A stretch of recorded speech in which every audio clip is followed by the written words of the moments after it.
ನಮಸ್ತೆ ವೀಕ್ಷಕರೇ, ನಾನು ನಿಮ್ಮ ಮೈಸೂರಿನ ಶ್ರೀನಿವಾಸನ್. ವೀಕ್ಷಕರೇ, ಸಾಮಾನ್ಯವಾಗಿ ಇವತ್ತೊಂದು ದಿನನಿತ್ಯ ನಾವು ಬರೀ ಸಂಕಷ್ಟಗಳ ಸೆರೆಮಾಲೆಯನ್ನೇ ಅನುಭವಿಸ್ತಾ ಇರ್ತೀವಿ.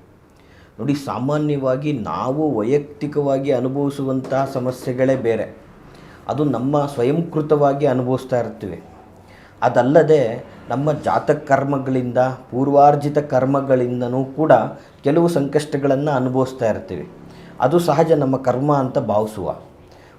ಆದರೆ ಇವತ್ತು ನಮ್ಮ ಸುತ್ತಮುತ್ತಲಿನಲ್ಲಿರ್ತಕ್ಕಂತಹ ನಮ್ಮ ಬಂಧು ಮಿತ್ರರಾಗಿರ್ಬೋದು, ಸ್ನೇಹಿತರಾಗಿರ್ಬೋದು, ಪತ್ನಿಯ ಸಂಬಂಧಿಕರಾಗಿರ್ಬೋದು, ಪತಿಯ ಸಂಬಂಧಿಕರಾಗಿರ್ಬೋದು, ಸೋದರ ಸಂಬಂಧ ಆಗಿರ್ಬೋದು, ಒಂದು ಅಕ್ಕಪಕ್ಕದ ಮನೆಯವರೇ ಆಗಿರ್ಬೋದು, ಸಹಜವಾಗಿ ಇಂತಹ ಒಂದಷ್ಟು ಜನಗಳಿಂದ ವೈಯಕ್ತಿಕವಾಗಿ ನಾವು ಕೆಲವು ಸಮಸ್ಯೆಗಳನ್ನು ಅನುಭವಿಸ್ತಾ ಇರ್ತೀವಿ.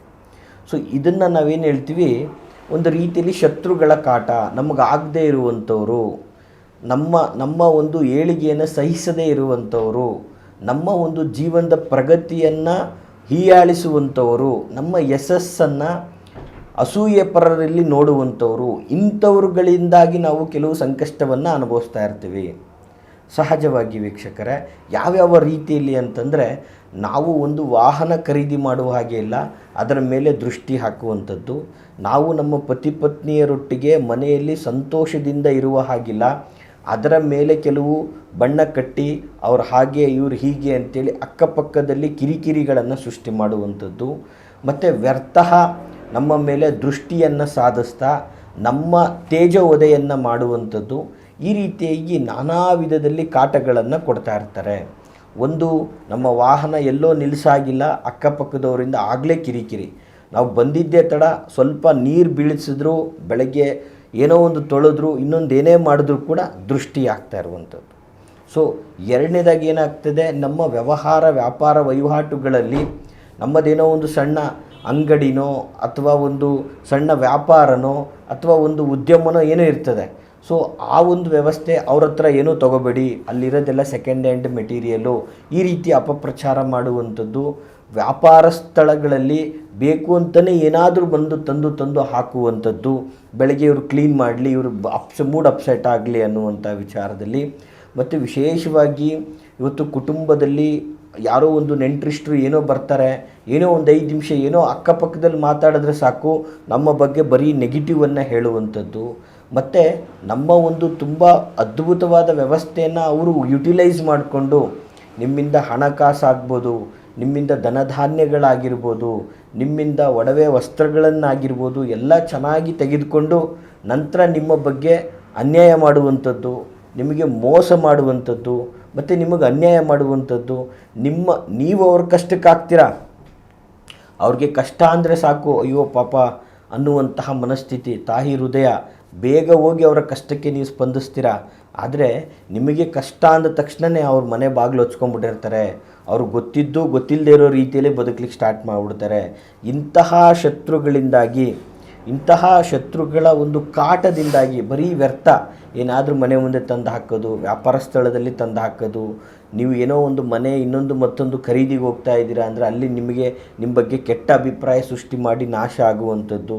ನಿಮ್ಮ ಜಮೀನಲ್ಲಿ ಬೆಳೆ ಬೆಳೀದೇ ಇರೋ ರೀತಿಯಲ್ಲಿ ಏನಾದರೂ ತಂದು ಹಾಕುವಂಥದ್ದು. ನಿಮ್ಮ ಜಮೀನು ಬೆಳೆ ಬೆಳೀತಾ ಇದೆ, ಚೆನ್ನಾಗಿ ಬರ್ತಾ ಇದೆ ಅಂದರೆ ಅದು ಚೆನ್ನಾಗಿಲ್ಲ, ಅದು ರಾಸಾಯನಿಕವಾಗಿ ಬೆಳೆಸಿರುವಂಥದ್ದು, ಅದನ್ನು ಯಾರೂ ಖರೀದಿ ಮಾಡಬಾರ್ದು ಅನ್ನೋ ಲೆಕ್ಕಾಚಾರದಲ್ಲಿ ಅಪಪ್ರಚಾರವನ್ನು ಮಾಡುವಂಥದ್ದು.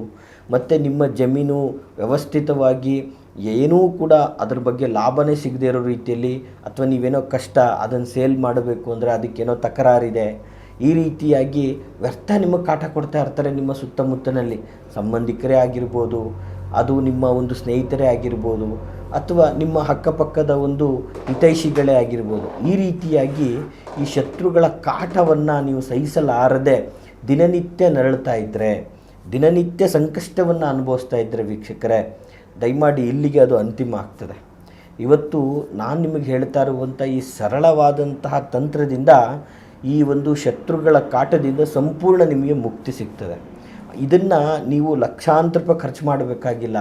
ಇದನ್ನು ಬರೀ ಸರಳವಾಗಿ ನಿಮ್ಮ ಮನೆಯಲ್ಲಿ ಸಿಗುವಂತಹ ಪ್ರತಿನಿತ್ಯ ನೀವು ಅಡುಗೆಗೆ ಉಪಯೋಗಿಸುವಂತಹ ಕೆಲವು ಇಂಗ್ರೀಡಿಯೆಂಟ್ಗಳಿಂದನೇ ಈ ಸಮಸ್ಯೆಯಿಂದ ಮುಕ್ತಿ ಹೊಂದ್ಬೋದು.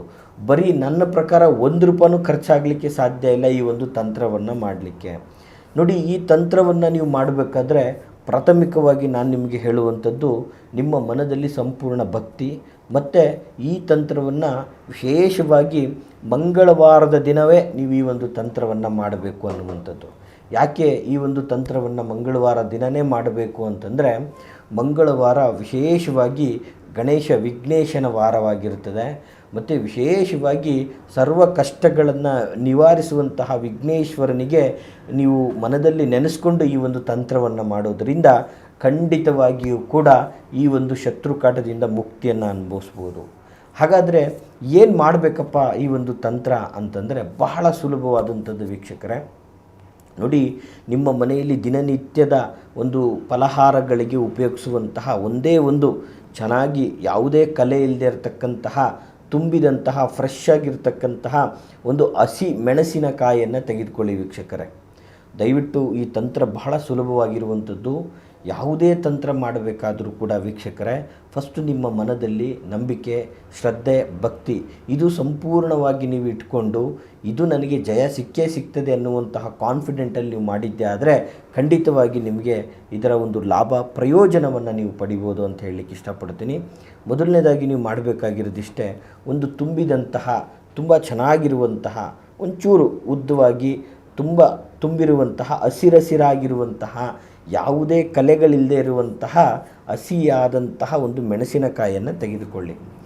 ಈ ಮೆಣಸಿನಕಾಯಿಗೆ 3 ಭಾಗದಲ್ಲಿ 3 ಕಡೆ ಸ್ವಲ್ಪ ಜಾಗ ಬಿಟ್ಟು 3 ಕಡೆ ಹೋಲನ್ನು ಮಾಡಿಕೊಂಡು ಆ ಹೋಲಲ್ಲಿ ವೀಕ್ಷಕರೇ ತುಂಬಿದಂತಹ ಚೆನ್ನಾಗಿರುವಂತಹ ಹೂವಿರುವಂತಹ ತೈಲಭರಿತ ಅಂದರೆ ರಸಭರಿತವಾದಂತಹ 3 ಲವಂಗವನ್ನು ಚುಚ್ಕೋಬೇಕು. ಆ ಮೆಣಸಿನಕಾಯಿಗೆ 3 ಲವಂಗವನ್ನು ಚುಚ್ಕೋಬೇಕು ವೀಕ್ಷಕರೇ. ಈ ರೀತಿ ಚುಚ್ಕೊಂಡಂತಹ ನಂತರ 2 ಕಡೆ ಗ್ಯಾಪ್ ಆಗಿ ಬರ್ತದೆ. ಆ 2 ಗ್ಯಾಪನ್ನು ಸ್ವಲ್ಪ ಹೋಲ್ ಮಾಡಿ ತೆಗೆದುಕೋಬೇಕು. ಅದರಲ್ಲಿರೋದನ್ನೆಲ್ಲ ತೆಗೆದುಕೊಂಡು ಆ 2 ಗ್ಯಾಪ್ಗೆ ಒಂದು ಸ್ವಲ್ಪ ಉಪ್ಪನ್ನು ಹಾಕಬೇಕು, ಇನ್ನೊಂದು ಕಡೆ ಅರಿಶಿಣವನ್ನು ತುಂಬಬೇಕು ವೀಕ್ಷಕರೇ. ಈ ರೀತಿಯಲ್ಲಿ ತುಂಬಿದಂತಹ ಮೆಣಸಿನಕಾಯಿಯನ್ನು ಸಂಪೂರ್ಣವಾಗಿ ನಿಮ್ಮ ಕೈಯಲ್ಲಿ ಇಟ್ಕೊಂಡು ಮಂಗಳವಾರದ ದಿನ ಸೂರ್ಯೋದಯದ ನಂತರ ಸೂರ್ಯ ಅಸ್ತ ಒಳಗಾಗೋದ್ರ ಒಳಭಾಗದಲ್ಲಿ ಈ ಒಂದು ಮೆಣಸಿನಕಾಯಿಯನ್ನು ಇಟ್ಕೊಂಡು ಪಂಚಭೂತಗಳ ಸಾಕ್ಷಿಯಾಗಿ ಸರ್ವ ವಿಘ್ನ ನಿವಾರಣೆ ಮಾಡತಕ್ಕಂತಹ ವಿಘ್ನೇಶ್ವರನನ್ನು ಮನದಲ್ಲಿ ನೆನೆಸ್ಕೊಂಡು ಈ ಒಂದು ಮಂತ್ರವನ್ನು ವೀಕ್ಷಕರೇ, ವಿಶೇಷವಾಗಿ ಈ ಒಂದು ಮಂತ್ರವನ್ನು ಬರೀ 3 ಬಾರಿ ನೀವು ಪಠಿಸಬೇಕಾಗ್ತದೆ. ಈ ಮಂತ್ರವನ್ನು 3 ಬಾರಿ ಪಠಿಸಿದ್ರೆ ಸಾಕು, ಸಂಪೂರ್ಣವಾಗಿ ನಿಮಗೆ ವೈರಿ ನಾಶ ಅಥವಾ ಶತ್ರುಗಳು ನಾಶವಾಗಿ ಅವರ ಕಾಟದಿಂದ ನಿಮಗೆ ಸಂಪೂರ್ಣ ಮುಕ್ತಿಯನ್ನು ಸಿಗುವಂತಹ ಅದ್ಭುತ ತಂತ್ರವಾಗಿರ್ತದೆ.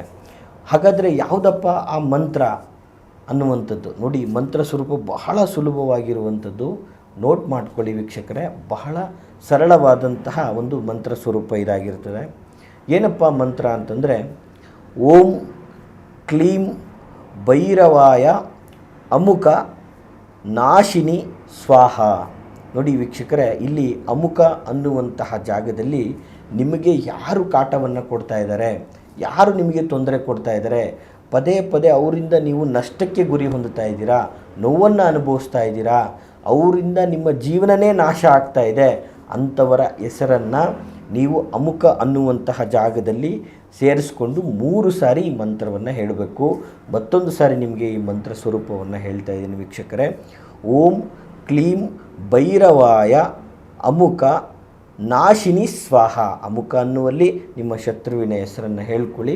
ಈ ಮಂತ್ರವನ್ನು 3 ಸಾರಿ ಪಠನೆಯನ್ನು ಮಾಡ್ತಾ ಆ ಮೆಣಸಿನಕಾಯಿಯನ್ನು ಕೈಯಲ್ಲಿ ಇಟ್ಕೊಂಡು ಸರಿಯಾದ ರೀತಿಯಲ್ಲಿ ಪ್ರಾರ್ಥನೆಯನ್ನು ಮಾಡಿಕೊಂಡು ನಂತರ ಆ ಮೆಣಸಿನಕಾಯಿಯನ್ನು ಸ್ವಲ್ಪ ದೂರದಲ್ಲಿ, ನಿಮ್ಮ ಮನೆಯಿಂದ ಸ್ವಲ್ಪ ದೂರದಲ್ಲಿ ಯಾವುದಾದರೂ ಕೊಳಚೆ ಪ್ರದೇಶದಲ್ಲಿ, ಅಂದರೆ ಈ ರಾಜಕಾಲುವೆ ಆಗಿರ್ಬೋದು, ಅಂದರೆ ಮೋರಿಗಳಲ್ಲಿ ಅಥವಾ ದುರ್ವಾಸನೆ ಹೊಡೆಯುವಂತಹ ಜಾಗದಲ್ಲಿ ಅಥವಾ ಗಲೀಜು ನೀರಿನಲ್ಲಿ ಇದನ್ನು ಸಂಪೂರ್ಣವಾಗಿ ಎಸೆದುಬಿಟ್ಟು ಹಿಂದೆ ತಿರುಗಿ ನೋಡದೆ ಬನ್ನಿ ವೀಕ್ಷಕರೇ. ಈ ರೀತಿಯಾಗಿ ನೀವು ಸರಿಯಾದ ರೀತಿಯಲ್ಲಿ ಮಾಡಿದ್ದೇ ಆದರೆ ಈ ತಂತ್ರದಿಂದ ಶತ್ರು ಕಾಟದಿಂದ ಸಂಪೂರ್ಣವಾಗಿ ಮುಕ್ತಿಯನ್ನು ಪಡೀಬೋದು. ಮತ್ತು ನಿಮಗೆ ಶತ್ರುಗಳು ಏನೋ ಕಾಟ ಕೊಡಬೇಕು ಅಂತಂದರೂ ಕೂಡ ಅವರು ಯೋಚಿಸಬೇಕಾದಂತಹ ಪರಿಸ್ಥಿತಿ ಆಗಿರ್ತದೆ. ಇವರ ಕಾಟದಿಂದ ಮುಕ್ತಿ ಹೊಂದಿ ನಿಮ್ಮ ಜೀವನದ ಬೆಳವಣಿಗೆಗೆ ಒಂದು ಅದ್ಭುತ ದಾರಿ ನಿಮಗೆ ಇದಾಗ್ತದೆ ಅಂತ ಹೇಳಲಿಕ್ಕೆ ಇಷ್ಟಪಡ್ತೀನಿ ವೀಕ್ಷಕರೇ. ಈ ಮಾಹಿತಿ ತಮಗೆ ಇಷ್ಟವಾಗಿದ್ದಲ್ಲಿ ಲೈಕ್ ಮಾಡಿ. ಹಾಗೆ ಯಾರೆಲ್ಲ ಶತ್ರು ಕಾಟಗಳಿಂದ ನರಳ್ತಾ ಇದ್ದಾರೋ, ಶತ್ರುಗಳ ಕೈಯಲ್ಲಿ ಸಿಗಾಕೊಂಡು ವಿಲ ಅಂತ ಒದ್ದಾಡ್ತಾ ಇರ್ತಾರೋ ಅಂಥವ್ರಿಗೆ ತಪ್ಪದೇ ಈ ಒಂದು ವಿಡಿಯೋವನ್ನು ಶೇರ್ ಮಾಡಿ ಒಂದು ವ್ಯಕ್ತಿಯ ಜೀವನದ ಉದ್ಧಾರಕ್ಕೆ ಕಾರಣರಾಗ್ತೀರಿ ಅಂತ ಹೇಳ್ತಾ, ಹಾಗೆ ನಿಮ್ಮ ಯಾವುದೇ ಥರದ ಸಂಕಷ್ಟಗಳನ್ನು ಮುಕ್ತವಾಗಿ ನಮ್ಮೊಟ್ಟಿಗೆ ಸಮಾಲೋಚನೆ ಮಾಡ್ಕೋಬೇಕು ಅಂದರೆ ನಾವಿರುವಂಥದ್ದು ಮೈಸೂರಿನ ವಿಜಯನಗರ 2ನೇ ಹಂತ KD ಸರ್ಕಲಲ್ಲಿ ನಮ್ಮ ಕಚೇರಿ ಇರುವಂಥದ್ದು. ಸೊ ಕಾರ್ಯಕ್ರಮದಲ್ಲಿ ಕಾಣ್ತಾ ಇರತಕ್ಕಂತಹ ವಿಡಿಯೋದಲ್ಲಿ ಕಾಣ್ತಾ ಇರುವಂತಹ ಸಂಖ್ಯೆಗೆ ಕರೆ ಮಾಡಿ ನಾವು ಇರುವಿಕೆಯನ್ನು ಖಚಿತಪಡಿಸ್ಕೊಂಡು ಬಂದು ನಮ್ಮನ್ನು ಭೇಟಿಯಾಗ್ಬೋದು ಅಂತ ಹೇಳ್ತಾ ಎಲ್ರಿಗೂ ಶುಭವಾಗಲಿ. ನಮಸ್ಕಾರ.